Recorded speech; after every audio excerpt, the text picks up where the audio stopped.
The problem with immortality. So you've become immortal.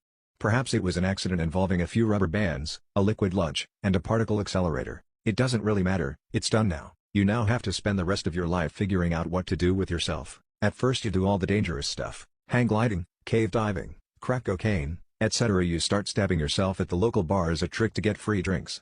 But you're running out of clean shirts that don't have knife holes in them. You briefly dabble with thoughts of becoming a superhero, but crime never seems to just happen in front of you, and going out and looking for it is just so much work, you guys. You start investing for the long term. You're going to be around forever. What does 5% annual compound interest of $1 look like after 1,000 years? Oh God, you're going to live forever. What does that even mean?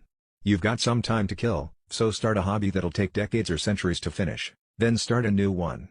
Go to university to study physics and take a few hundred years to discover the quantum gravitational theory, aka the universal theory of everything. Then master every musical instrument and write a symphony, or 10. Then start doing crossword puzzles. You have time to do it all. Don't develop close feelings for people. They'll all die, but you'll endure, and funerals are depressing. You can have kids.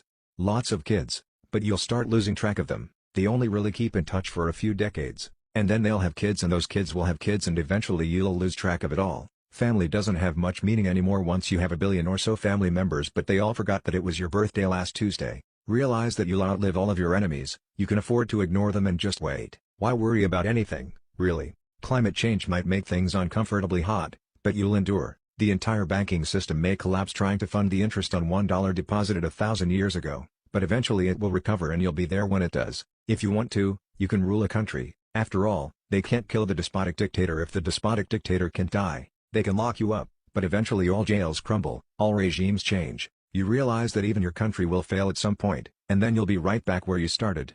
Bored on a Sunday night wondering what to do with yourself and all this crack cocaine you've surrounded yourself with? And why you didn't remember until just now that it was your birthday last Tuesday and how you didn't get even a single birthday card. So forget countries, start up your own religion with you as their god, call yourself the Undying. Religions last for a long time. The Pope held massive power for over 1,000 years, kings kneeling before him. You could do that. Fund AI research. Eventually you may want a friend that won't die, plus you'll start forgetting things. Where did I put the bank card to that account I started 1,000 years ago? The AI can help you keep track of things. But keep the self-destruct button close. No one will know you better than your AI companion. But one day you'll have an argument and the AI will try to trap you for all eternity. Or it will go mad and replicate itself infinitely to take over the Earth universe. You will have to kill it. You will have to kill it and then rebuild it over and over and over again.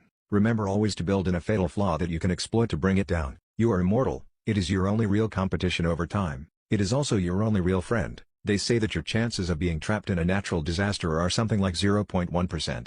But when your life is eternal, the chances of you being trapped in a disaster becomes 100% over time. It will happen at some point. You may spend a few thousand years trapped in the rubble of an earthquake-toppled building that was built over by succeeding civilizations until eventually archaeologists or erosion or another earthquake frees you. At some point you will lose your sanity. It's inevitable. Try spending 10,000 years buried alive in the rubble of an ancient civilization and still keep your sanity. Try to back up your memory. Eventually, with certainty, you will be alone. In a billion years the sun heats up enough that surface water can no longer exist on Earth, which pretty much means the end of all life except you. In another 3.5 billion years the sun expands and swallows the Earth. Try not to be there when that happens. Maybe you should use the donations from your religion or the interest on that $1 you invested 1,000 years ago to fund space research. If only you could remember the bank account number you deposited the $1 into, or if only the bank still exists and didn't collapse after some Ponzi scheme they fell for a few centuries ago. The Earth may be gone now, but you're still going strong. The universe goes on, forever and ever, possibly. Eventually the stars start running out of hydrogen and helium to burn and one by one they all snuff out. The universe goes dark then, no more light, but you'll endure. With no more stars, no more radioactive elements will be created. Eventually, every element that can decay will decay down to base iron. With no more heat from stars or radioactive decay everything will cool down to near absolute zero, which is unimaginably cold, but you'll still feel it. You'll feel it forever. You'll still be around. Forever, in the dark. In the cold. Forever, forever and ever. Hopefully you'll have lost your mind long ago.